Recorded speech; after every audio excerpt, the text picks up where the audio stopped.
Hi, this is Michael of the Metaphysical Journey, and these are my thoughts for Sunday, June the 16th.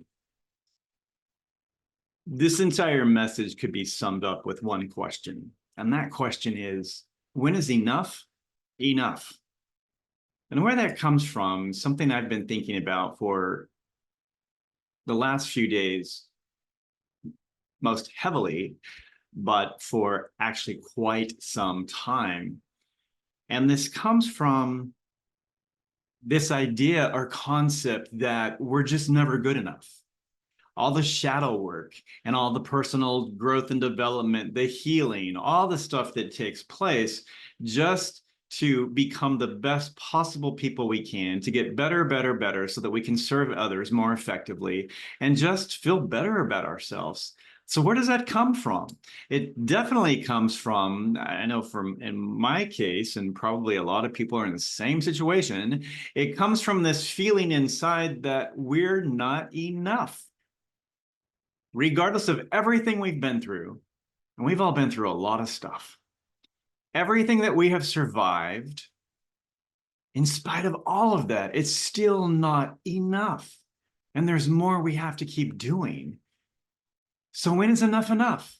When do we just stop and say, I'm good, I'm going to move forward with life now? That's a hard line to cross and to know when we get to it and to feel comfortable stepping across to the other side. I've given this a lot of thought. And in my personal situation, this comes from the way that I was raised in church. This idea that we're never good enough. You were born into sin, you're a sinner, and you have to constantly be on guard for everything and always ask for forgiveness and all these types of things. It's a never-ending story, and there's no joy, there's no happiness. And even one of the songs, it says, such a lowly worm as I. It talks about salvation and everything, and that just by the grace of God, we're barely scraping by. That is a system that's taught to a lot of people, and it's based in fear, and that's based in the fears of man. Yes, I believe that the Bible is the inspired word of God, but it was written by man from man's perspective and man's idea of what the world is, and it's a perspective of judgment and condemnation in which you have to measure up. If there was just one standard of measurement, we wouldn't have all the different denominations and groups and sects and all the type of groups that we have there. In Christianity alone, they don't even agree because everybody has a different standard. And yet we're taught that we have a unconditionally loving God, and then we're handed a list of the conditions that we have to follow in order to meet that level of love. It's a God that is very human in the way that he is, I say he, because so we're taught, but I was taught, in the way that he acts. He's a very jealous God. He's very vengeful. If you do something wrong, you're going to get it. It's just a never-ending cycle. And if that's the supreme being that I'm supposed to be living up to, and I don't even understand where God's coming from half the time in the way that things are done. If I can't measure up to that, where do I even fall into the perspective of my own life? I am never going to be good enough. And yet I try to be the best person I possibly can be, to be loving and to be forgiving and just be there to serve others, because we are taught to be good little go-getters, not necessarily go-givers. And it's the giving part that when you get to a certain part of life, you start thinking about, okay, maybe it's not just about me. Maybe there are other things too. And we start to focus in on that because we want to be better. And still, we don't always measure up. So when is enough enough? In my mind, for the last, I don't know, for a period of time, there are two tarot cards that are stuck in my head. And I like pulling 3 cards, but I have 2. So I'm going to go with those 2 cards and share with you my thoughts on this. This may resonate with you, it may not. And if it doesn't, that's okay, because these are my thoughts, not your thoughts necessarily, but I want to share my perspective on this. Those 2 cards are, number 1, the Hierophant. And those of you who have known me for a while and have taken classes, I've been a student in a class you were in or something in Tarot, you know that the Hierophant has haunted me from the beginning. That's a big one. And the second card is the Hermit. The Hermit. The Hierophant represents to me the religious structure, the foundation that I was built upon growing up. That is the orthodoxy, originally the Hierophant card, and initially it was called, I think, the Pope, because it represents the church. And the card definitely, you'll see it on the screen, definitely shows that. It's a very stately religious figure that lays down the law and sets you on your foundation. And it's not always a very solid foundation. It feels it, and it's supposed to be, but even while on that, people have different ideas and beliefs, and they don't necessarily feel like they hit the mark. They measure up. So the Hierophant is something that, even though some years ago I left the church because I was trying to find God, and I did not believe that God was in the churches where I was at, there, you could kind of glimpse God on a clear day, but then you would lose it. You never knew where you stood. At least I didn't. And I felt that the church was kind of like that bridge to nowhere. It just kind of went somewhere, definitely not over the rainbow, because, learned that the hard way. But it just kind of goes to somewhere, but you don't really know where, and you don't know how you're going to end up. So the Hierophant represents all of that to me.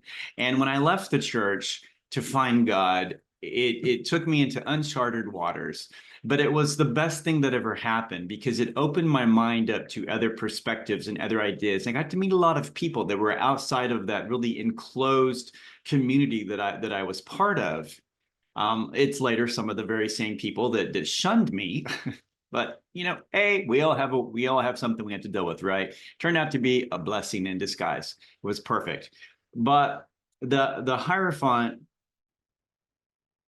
even though I left the church, the ideas and the mindset and what was ingrained in me left with me. And that has fueled how I've approached personal growth and development, even in the metaphysical path. It's this idea of I'm not enough. I'm not good enough. I have to learn how the foundation, the structure works. Just like we were taught in church. This is the foundation, and these are our doctrines, and this is what we believe, and this is why we believe it. And you have to know that to be a good little Christian, because if you don't know that, you could end up going to hell. If you mess up one wrong turn, it could be lights out for you. So it's fear. It's very much fear that you're never smart enough. You never know enough scripture, all the types of things. We even had Bible sword drills. And if you've never been in one of those, it's fascinating. It's where everyone has your Bible. The kids do it. And someone gives a chapter and a verse, and the first one to open it and find it and start reading it wins that round. And inevitably, I learned eventually, someone would say, okay, the book of Hezekiah, chapter 12, there is no book of Hezekiah, yet you'll tear the thing apart trying to find it. But anyway, so it's this constant do more, learn more, learn more. You have to be smart, because, you have to be able to outwit your opponent and be able to sling those Bible verses whenever you need it. And it's great. And if you want to meet people that really know the Bible, Jehovah's Witnesses, they have it down. They know it inside and out. They can quote it, and they understand it in context. So they really go all out on that. And blessings to them. They are amazing at what they do. They practice what they preach. They actually go to doors and everything. Now, I was not raised Jehovah's Witness, but I admire them because they have that drive, determination, and they actually practice what they are preaching. Most churches don't. They really don't. And it's lip service only. And so that's what I was wanting to get away from. and I did. But that mindset went with me into my personal growth and development. It's like, it's not enough. I need to learn more. I need to learn more. I need to get a book on this, take a class on that. It's just never, ever, ever stops. And in that process of trying to learn more and be more, no progress really is being made because I'm afraid to take steps on something, to move forward, because I think I don't have enough. I need more. And the shadow work comes into it, and all of that. It's exhausting. Do you not feel exhausted sometimes?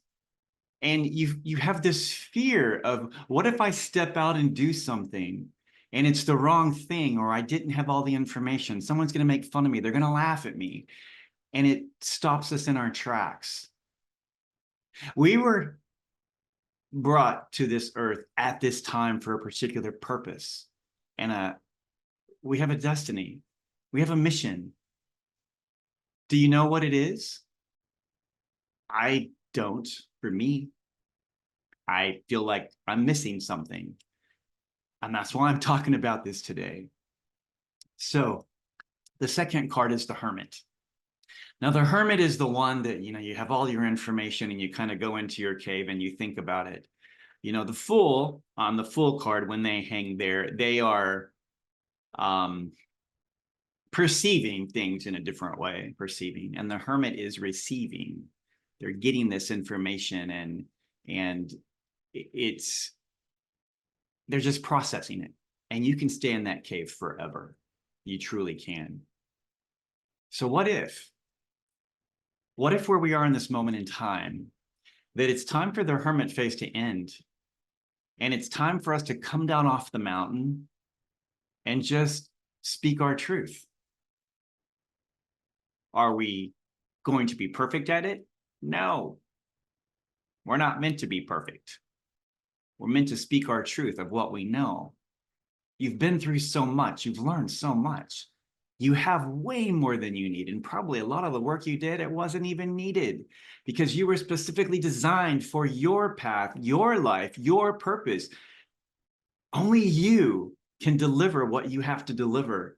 Only you can do it in the way it's meant to be done.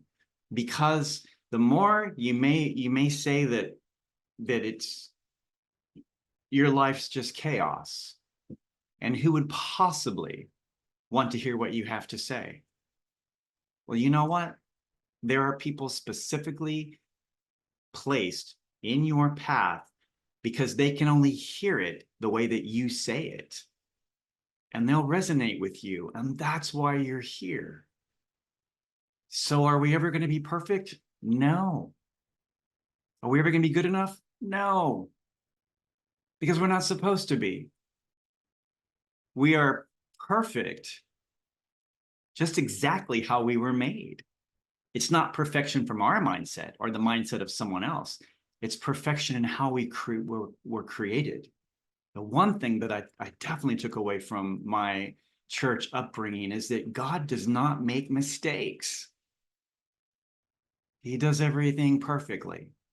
He or she, however you choose to do it. I was raised that it's masculine, so that's just for me, but don't be offended if you don't feel that way. And it's okay. It's an energy, and you will perceive it how it is for you.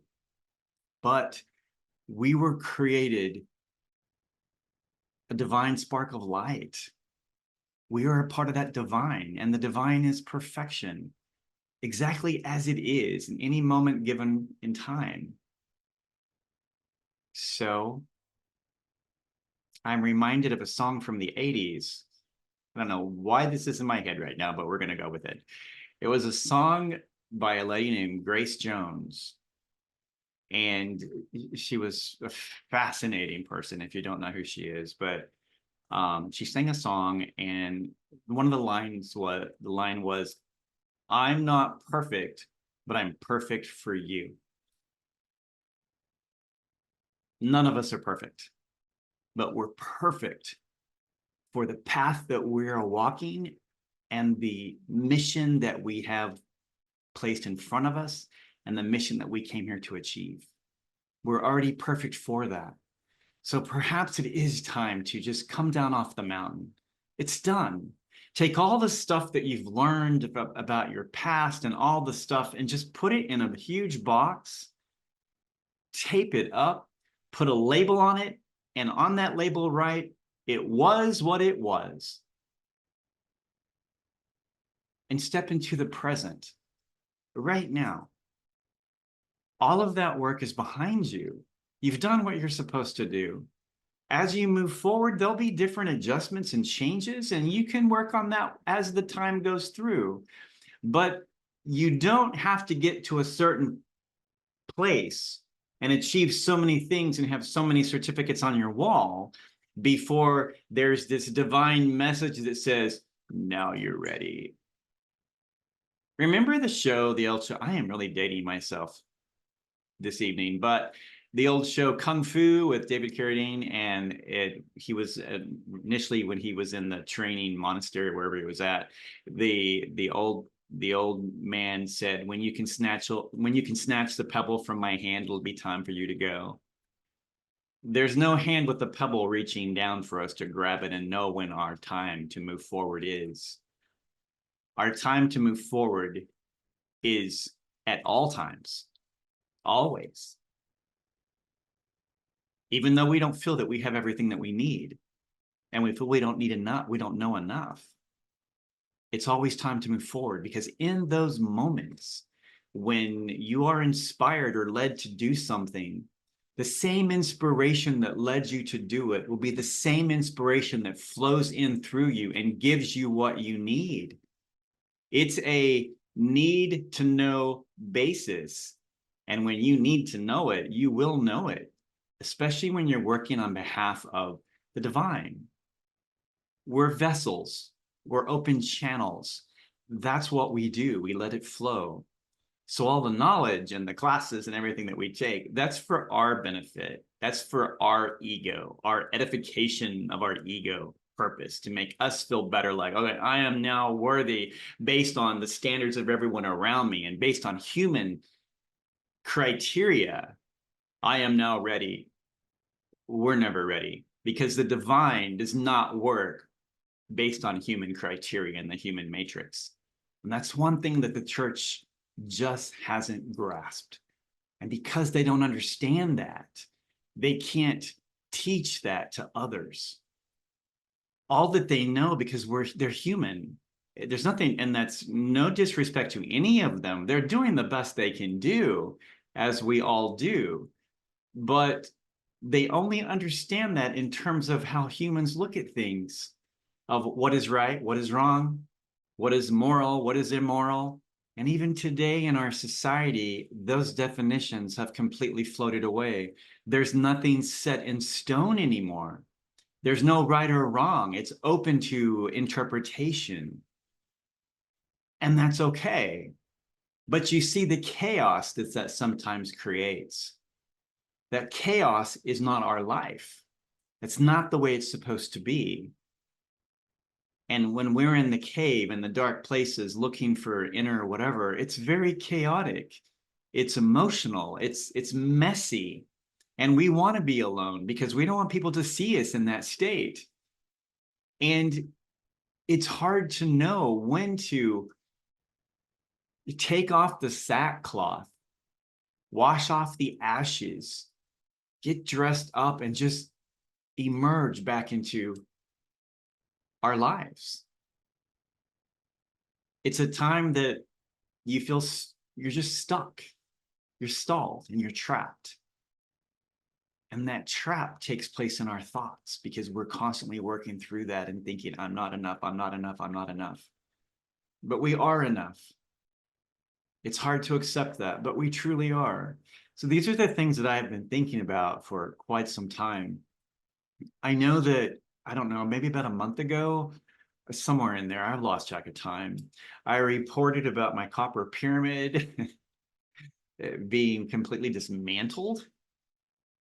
Well, I put it back all together again, and I stabilized it, and it was like, there was no way anything, it was there. Do you know what? A few days ago, it happened again. I heard this noise. I went in and looked.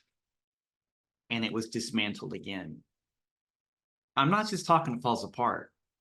I mean, it was pulled apart in all the areas. Something dismantled it. That was the second time. And I thought, I'm not going to go for 3. And I packed it up, wrapped it up, and I put it into storage. So I'm like, obviously, I'm not supposed to use it. And what's the purpose for that?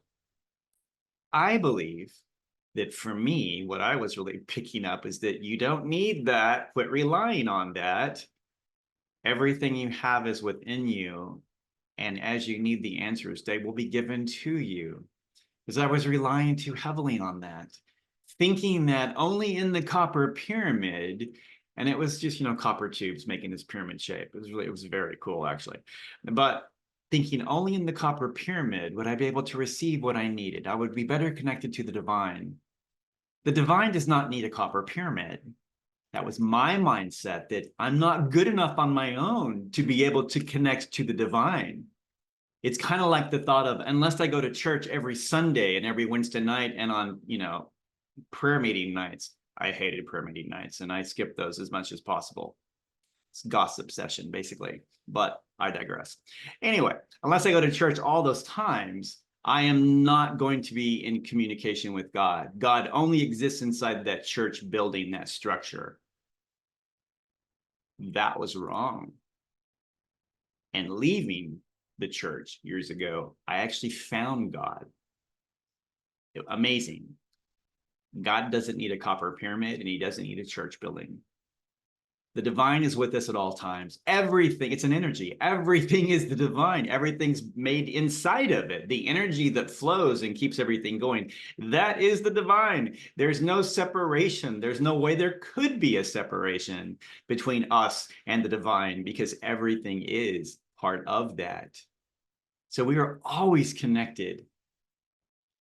That means that when the time comes for us to do what we need to do, when we need to come down off that mountain and deliver our message, like in the Bible, the prophets, they always were removed into the wilderness for like 40 days and 40 nights. 40 is a big number on that one, but 40 days they'd be taken into the wilderness. Some were like fed by ravens because they were so far back there, living in a cave, actually, fed by ravens and drinking, brook water.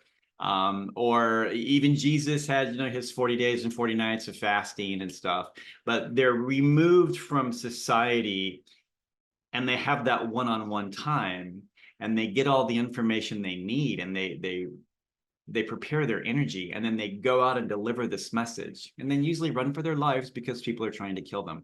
We don't live in a world where people are trying to kill us for delivering our messages, but we've spent enough time in the wilderness. It's time to come down and just put into practice what we have.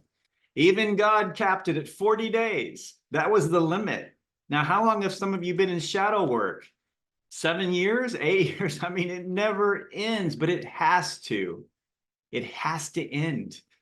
We can't continue to maintain that because it just keeps us blocked and trapped, and it just reinforces that idea of maybe we're not good enough. Perhaps, and I would say almost 100%.